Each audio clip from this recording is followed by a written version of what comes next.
जय हिंद साथियों। Last class में हमने भूगोल की कुछ बेसिक जानकारियाँ जुटाई थी, जिसमें हमने देखा था कि भूगोल क्या होता है, भूगोल की कितनी शाखाएं हैं, जिसमें से भौतिक भूगोल क्या होता है और मानव भूगोल क्या होता है। मानव भूगोल के बारे में भी हमने चर्चा की थी कि मानव भूगोल क्या है, इसकी कौन कौन से भूगोलवेताओं ने परिभाषा दी और मानव भूगोल की प्रकृति क्या है। अब हम थोड़ा नेक्स्ट टॉपिक पे चलते हैं कि मानव का प्राकृतिकरण कैसे हुआ और प्रकृति का मानवीकरण कैसे। दोस्तों बहुत ही इम्पोर्टेंट टॉपिक है ये और बहुत ही इजी कॉन्सेप्ट है इनका, बस थोड़ा सा ज़रूरत है तो ध्यान देने की, बहुत इजीली समझ में आ जाएंगे। मानव का प्राकृतिकरण, इसी प्राकृतिकरण से एक विचारधारा का जन्म हुआ था जिसका नाम था नियतिवाद। और प्रकृति का मानवीकरण, इससे भी एक विचारधारा का जन्म हुआ था जिसका नाम था संभववाद। संभववाद, इन पे बात करते हैं कि क्या तो नियतिवाद था, क्या संभववाद था, क्या मानव का प्राकृतिकरण था और क्या प्रकृति का मानवीकरण था। मानव का प्राकृतिकरण, मानव का प्राकृतिकरण कैसे हुआ? जब मानव अपने विकास की प्रारंभिक अवस्था में था तो मानव अपनी ना कर कर प्रकृति के अनुसार चलता था। देखो शब्द से ही समझ में आ रहा है, प्राकृतिकरण, प्रकृति के अनुसार कार्य करना, प्रकृति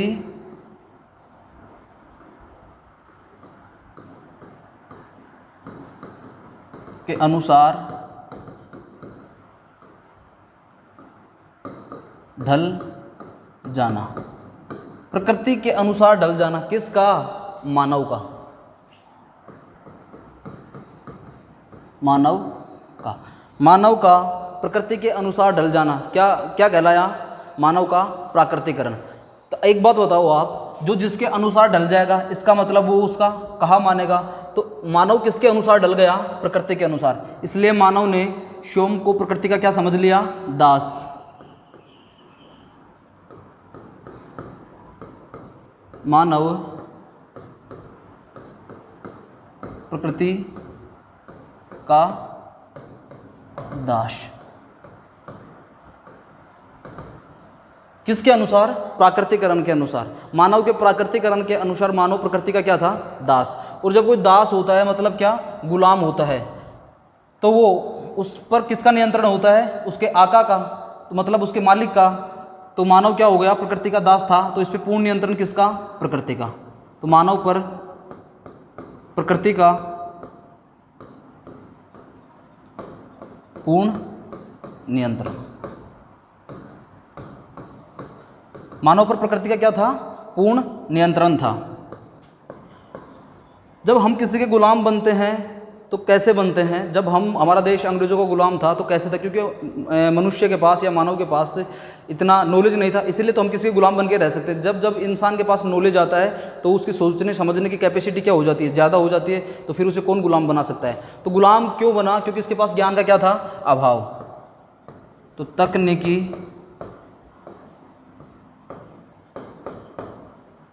ज्ञान का अभाव। किसके पास? मानव के पास। मानव के पास क्या था? तकनीकी ज्ञान का अभाव था। इसीलिए तो प्रकृति का उस पर क्या था? पूर्ण नियंत्रण था। अब वो जिसके हम गुलाम हो जाते हैं तो उसको हम क्या मान के चलते हैं? शक्तिशाली। तो प्रकृति को क्या समझा इसने? सर्वे सर्वा। यहाँ पे प्रकृति क्या थी? सर्वे सर्वा। इसका मतलब क्या हुआ? प्रकृति ही क्या थी? शक्तिशाली। प्रकृति को ही क्या माना गया? शक्तिशाली।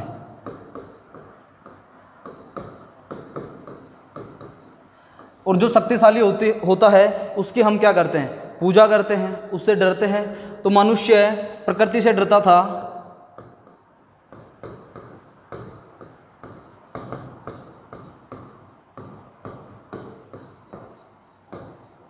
और उसकी पूजा करता था।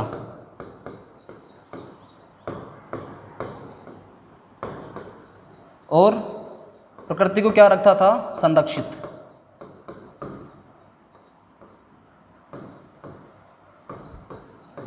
और इसमें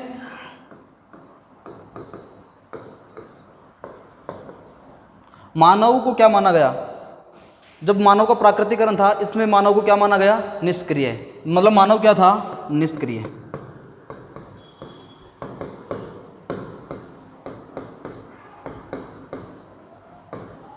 अब दोस्तों इतनी बात की हमने, इसमें कुछ समझ में आया क्या आपको? इसका मतलब ये है कि जब मानव का प्राकृतिकरण, जब मानव प्रकृति के अनुसार ढल रहा था या उसके अनुसार काम कर रहा था, कब कर रहा था? जब मानव के विकास यानी ज्ञान का विकास नहीं हो पाया था, जब मानव की जो विकास की क्या थी, शुरुआती अवस्था थी, तो उस मानव के पास इतना नॉलेज नहीं था। इसलिए मानव क्या डरता था प्रकृति से, कि कैसे, जैसे मान लो कि नदी बह रही है तो वो डरता था कि यार नदी के मार्ग को अवरुद्ध नहीं करना चाहिए, कहीं प्रकृति डर गई और पानी ही बंद कर दिया तो मैं पीऊँगा क्या। सूर्य की पूजा करता था, इसलिए पूजा करता था कि अगर सूर्य का उदय नहीं होगा तो मुझे रोशनी कहाँ से मिलेगी, प्रकाश कहाँ से मिलेगा, इसलिए सूर्य की पूजा करता था, उसे जल चढ़ाता था। ऐसे नदी में पानी पीने से पहले उसको सलाम करता था, ढोक लगाता था और फिर पानी यूज करता था। मतलब प्रकृति से डरता था। क्यों? क्योंकि उसके पास नॉलेज नहीं था। अब दूसरी जो कॉन्सेप्ट है वो है प्रकृति का मानवीकरण, कि प्रकृति का मानवीकरण कैसे हुआ। देखो, मानवीकरण यानी मानव के अनुसार ढल जाना, किसका? प्रकृति का। तो मानव ने क्या किया, जब मानव के पास दिमाग आ गया, नॉलेज आ गया, तो उसने प्रकृति को अपने अनुसार ढालने लग गया। तो इसका मतलब क्या हुआ?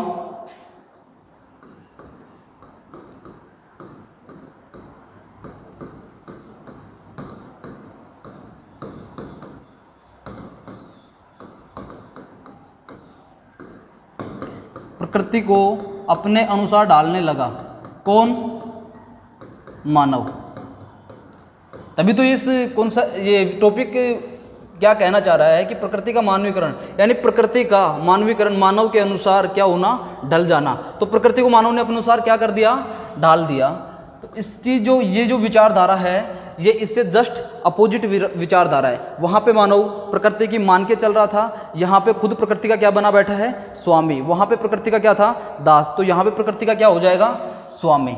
तो यहाँ पे प्रकृति का क्या हो गया, मानव स्वामी, प्रकृति का स्वामी। यहाँ पे मनुष्य क्या था, प्रकृति का दास था। यहाँ पे प्रकृति का मानव पर क्या था, पूर्ण नियंत्रण। लेकिन यहाँ पे पूर्ण नियंत्रण नहीं था, पूर्ण नियंत्रण नहीं था। यहाँ पे तकनीकी ज्ञान का अभाव था और यहाँ पे तकनीकी ज्ञान का क्या करने लगा था, विकास।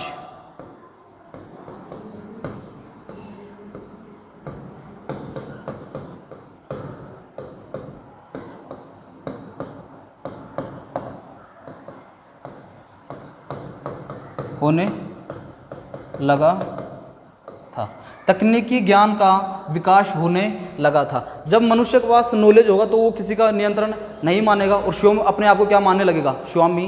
तो ऐसे ही तो मनुष्य ने किया था। और आगे देखते हैं, यहाँ पे प्रकृति सर्वे सर्वा थी, यहाँ पे मानव सर्वे सर्वा था। मानव सर्वे सर्वा। यहाँ पे मनुष्य क्या था, प्रकृति से डरता था। यहाँ पे मनुष्य प्रकृति से डरता नहीं। इस वाले कॉन्सेप्ट में प्रकृति से डरता नहीं था, बल्कि प्रकृति के जो प्राकृतिक संसाधन थे उनका अपने ज्ञान, अपने विवेक, अपने कौशल, अपनी कार्य कुशलता से उनका क्या करता था, उपयोग करता था। तो यहाँ पे तो डरता था, लेकिन यहाँ पे अपने विवेक, बुद्धि, कौशल से प्राकृतिक संसाधनों का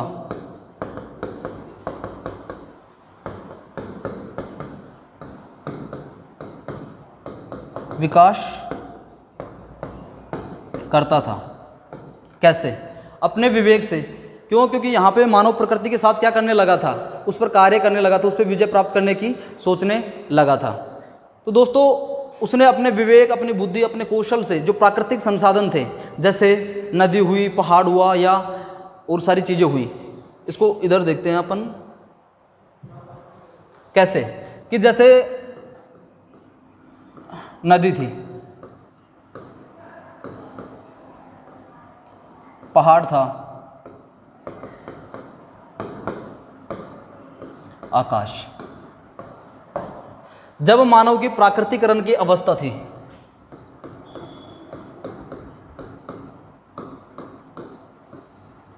तो मनुष्य क्या था, प्रकृति से डरता था, यानी जैसा प्रकृति कहती थी वैसा करता था। लेकिन जब प्रकृति का मानवीकरण होने लगा, यानी कि जब प्रकृति को अपने अनुसार ढालने लगा, तो मानव क्या हर प्राकृतिक संसाधन में अपनी संभावनाओं को खोजने लगा कि मैं इसके साथ क्या क्या कर सकता हूँ।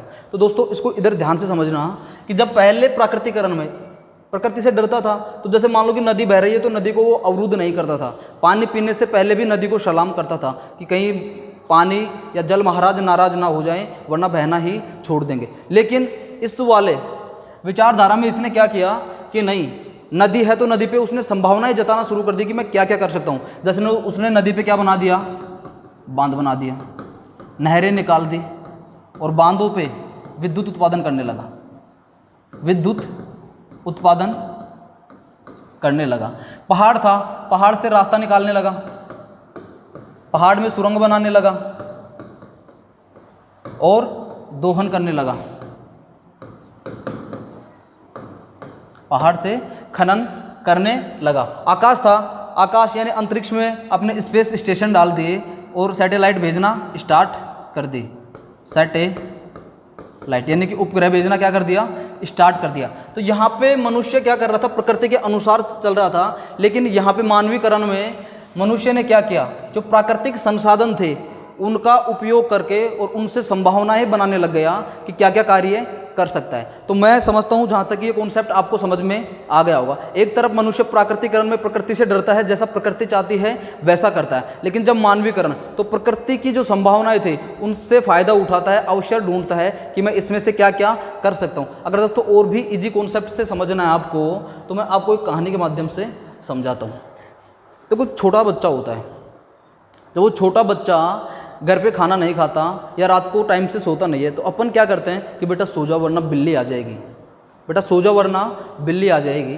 तो बच्चा क्या करता है, उस बिल्ली के डर की वजह से, उस बिल्ली के डर की वजह से अगर भूख ना हो तो भी खाना खा लेता है, अगर नींद ना आ रही हो तो भी सोने का क्या करता है, श्वांग रचता है। क्यों? क्योंकि उसे बिल्ली से क्या लगता है, डर लगता है। क्यों लगता है? क्योंकि बच्चा क्या है, बच्चे के पास अभी इतना नॉलेज नहीं है, बच्चे के पास इतना नॉलेज नहीं है। और जब नॉलेज नहीं है इसलिए तो बिल्ली का उस पर क्या हो जाएगा, पूर्ण नियंत्रण। बिल्ली का उस पर क्या था, पूर्ण नियंत्रण। तभी तो बच्चा जब भूख नहीं होती तो भी क्या कर लेता है, खाना खा लेता है। और बिल्ली का जैसे मानव प्रकृति का दास हो गया तो बच्चा भी क्या बिल्ली से डरने लग गया, और जो डरता है वो क्या होता है, दास होता है। अब बिल्ली ही क्या हो गई, सर्वे सर्वा हो गई। और बिल्ली उस बच्चे के लिए क्या थी, शक्तिशाली थी। वो बिल्ली से डरता था, पूजा करता था, उसकी संरक्षित रखता था, और बच्चा क्या था, मतलब निष्क्रिय हो गया था। देखो दोस्तों, समझने के हिसाब से जब भी किसी कॉन्सेप्ट को समझना हो आपको, किसी भी कॉन्सेप्ट को, तो आप उसे ज़िंदगी से जोड़िए। जैसे छोटा बच्चा होता है, जैसे छोटे बच्चे में दिमाग नहीं होता है या नॉलेज की कमी होती है, जो जो वो बड़ा होता है तो उसमें नॉलेज पनपने लगता है, यानी कि ज्ञान में वृद्धि होने लगती है। तो ऐसा ही तो मानव के साथ हुआ था। जब शुरुआती चरण में मानव था तो वो क्या करता था, उसके पास इतना नॉलेज नहीं था, इसीलिए तो वो खाने के लिए कच्चा मांस यूज करता था, रहने के लिए पेड़ों पे रहता था, और पहनने के लिए कपड़ों की बजाय पेड़ों के पत्तों का यूज करता था, पत्ते या पेड़ों की छाल, पेड़ों की छाल का क्या करता था, यूज करता था। लेकिन दोस्तों जब मानव ने प्रकृति को अपने अनुसार डालने लगा तो कच्चा मांस नहीं, अब मांस को पकाकर खाने लगा। कैसे? क्योंकि उसे घर्षण का ज्ञान हो गया था और ऊष्मा का ज्ञान हो गया था, तो उसने अग्नि क्या कर ली, प्रज्वलित कर ली। तो कच्चे मांस की बजाय वो पक्का मांस खाने लगा। अब उसके नॉलेज में क्या हो रही थी, वृद्धि हो रही थी। तो जहाँ पे वो पेड़ों पे रहता था उसने अब घर बनाना स्टार्ट कर दिया। लकड़ी से की बल्लियों से वो घर बनाता, मिट्टी और पत्थर से दीवार चुनता और उसमें रहने लगा। तो अब वो पेड़ों की बजाय किस में रहने लगा, घरों में। और जहाँ पे पहले वस्त्रों की जगह पेड़ों की छाल या पेड़ों के पत्तों का यूज करता था, वहाँ पे उसने किसका निर्माण कर लिया, वस्त्र का निर्माण कर लिया। तो जब मनुष्य प्रकृति के संसाधनों से किसी चीज़ का निर्माण करता है तो वो तो आएगा किसमें, मानवीकरण। यानी कि मानव क्या कर रहा है, निर्माण कर रहा है। और जब प्रकृति से ही डरता है या प्रकृति के अनुसार ही चलता है तो उसे कहते हैं क्या, प्राकृतिकरण, प्राकृतिकरण। मुझे लगता है कि अब तो इस कॉन्सेप्ट में आपको कोई दिक्कत नहीं होगी, क्योंकि अब मैंने इसको 2-3 एग्जाम्पल ले लेके अच्छे से अलग अलग तरीके से समझा दिया है।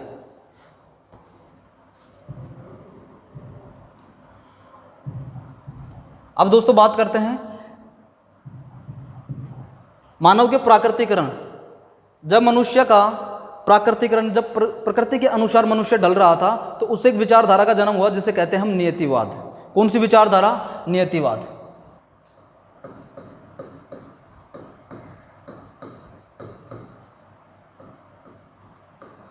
और मानव प्रकृति का मानवीकरण, यानी कि जब प्राकृतिक संसाधनों का यूज करके और मनुष्य उनसे अपने अनुसार चीज़ों का निर्माण कर रहा था, उसे कहते हैं मानवीकरण। तो मानवीकरण से एक जो विचारधारा जन्म हुई उसका नाम था संभववाद। कौन सी? संभववाद। दोस्तों ये मानव भूगोल की क्या है? विचारधाराएं हैं। तो नियतिवाद का तो जो जन्म हुआ था वो मानव के प्राकृतिकरण से हुआ था। किससे? मानव के प्राकृतिकरण से। इसका जन्म हुआ था मानव के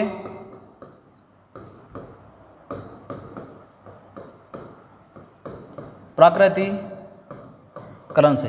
और जो संभववाद विचारधारा थी इसका जन्म हुआ था प्रकृति के मानवीकरण से। मानवीकरण से। दोस्तों हम बात करते हैं नियतिवाद की। किसकी? नियतिवाद।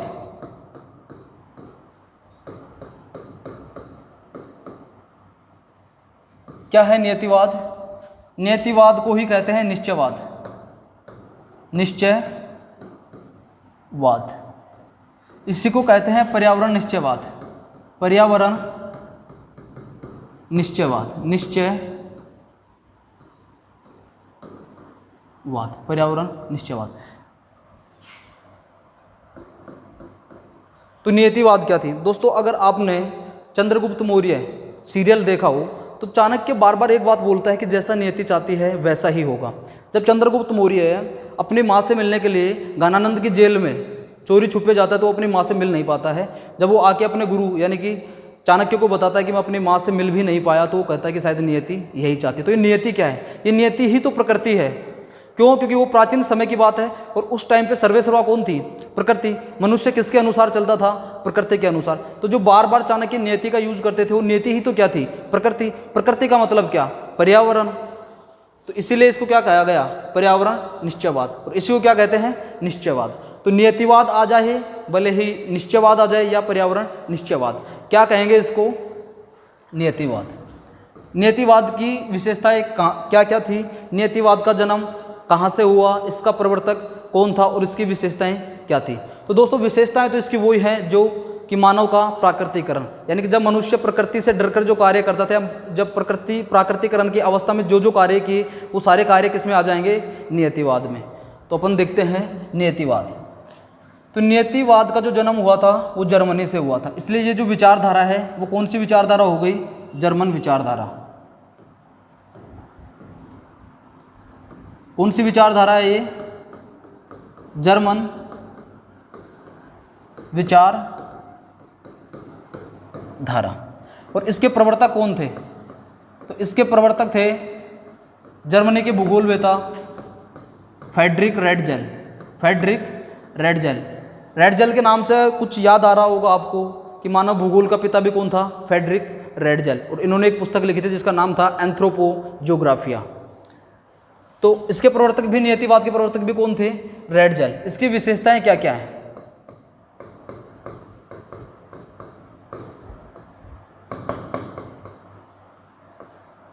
विशेषताएं दोस्तों, जो सारी चीजें हमने मानव के प्राकृतिकरण यानी कि जब मनुष्य प्रकृति के अनुसार काम करता है, जो सारी विशेषताएं लिखी हैं हमने, बस उन्हीं को अपने को इसमें लिखना है। क्योंकि मानव की प्राकृतिकरण की अवस्था से ही कौन सी विचारधारा का जन्म हुआ था? नियतिवाद या निश्चयवाद विचारधारा का।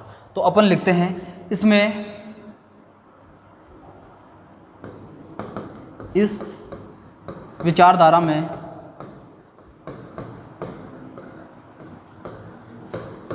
मानव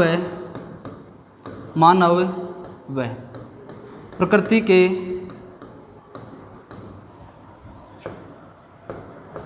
संबंधों की व्याख्या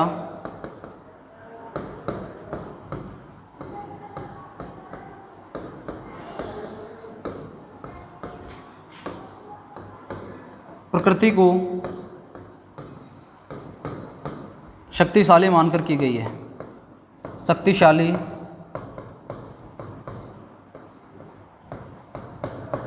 मानकर की गई है। दोस्तों जो मानव का प्राकृतिकरण था उसमें हमने शक्तिशाली किसको माना? प्रकृति को। और मनुष्य प्रकृति से क्या करता था? डरता था, उसकी पूजा करता था। इसलिए और इस नियतिवाद जो विचारधारा था इसका जन्म भी किससे हुआ है? प्राकृतिकरण से, मनुष्य के प्राकृतिकरण से। तो इस विचारधारा में मानव व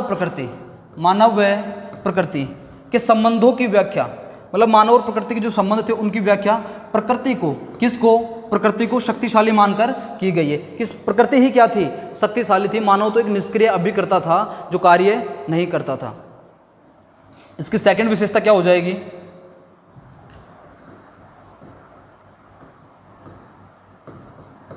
तकनीकी ज्ञान के अभाव में प्रकृति के पूर्ण नियंत्रण की अवस्था थी। कौन सी? नियतिवाद। नियतिवाद में तकनीकी, मनुष्य के पास इतना तकनीकी ज्ञान था नहीं, इसलिए पूर्ण नियंत्रण भी किसका था? प्रकृति का। तो तकनीकी ज्ञान के अभाव में, क्योंकि तकनीकी ज्ञान था नहीं, इसलिए प्रकृति का ही मनुष्य पे क्या था? पूर्ण नियंत्रण। इसकी थर्ड विशेषता क्या हो जाएगी? इसमें मनुष्य को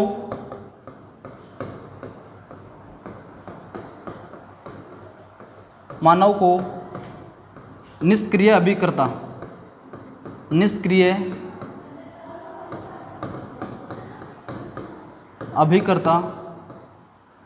समझा गया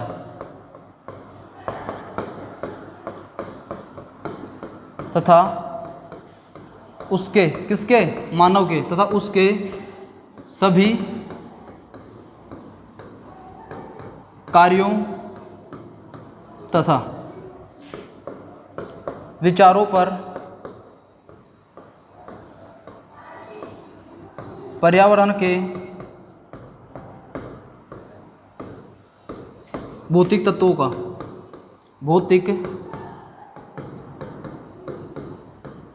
का प्रभाव रहता था। दोस्तों इसमें जो नियतिवाद में माना गया है कि मनुष्य क्या है? निष्क्रिय है। जो भी क्रिया करती है वो प्रकृति करती है, और जब मनुष्य निष्क्रिय है तो फिर कार्य कौन करेगी? प्रकृति। तो सभी जो भी मनुष्य के कार्य किए जाएंगे उन सब पर या मनुष्य के विचारों पर पर्यावरण के भौतिक तत्वों यानी कि प्रकृति के प्रभाव को माना गया। कौन सी विचारधारा में? नियतिवाद विचारधारा में। दोस्तों मैंने इसमें कुछ भी नया नहीं लिखा है, जो मानव का प्राकृतिकरण था वहाँ से ही मैंने टॉपिक सारी चीज़ें उठाई है और इसको भाषा का रूप दिया गया है। तो बहुत ही इजी है, आप खुद समझने की कोशिश कीजिए और लिखने की कोशिश कीजिए। इसलिए संभववाद को मैं नेक्स्ट क्लास में समझाऊंगा, लेकिन संभववाद पे आप खुद अपने मन से लिखने की कोशिश कीजिए। दोस्तों क्यों लिखना बुक की लैंग्वेज? जब चीज़ें हमें समझ में आ गई, कॉन्सेप्ट हमें पता है, तो क्या हम अपनी लैंग्वेज से नहीं लिख सकते? बुक लिखने वाला भी तो एक राइटर है, वो भी तो एक इंसान है। जब वो सारी चीज़ें अपने मन से लिख सकता है तो हम नहीं लिख सकते क्या? नंबर तो कटने से रहे, क्योंकि चीज़ें वही हैं, कॉन्सेप्ट समझ में आ चुका है, तो हम अपनी लैंग्वेज में भी उन चीज़ों को लिख सकते हैं। Thank you.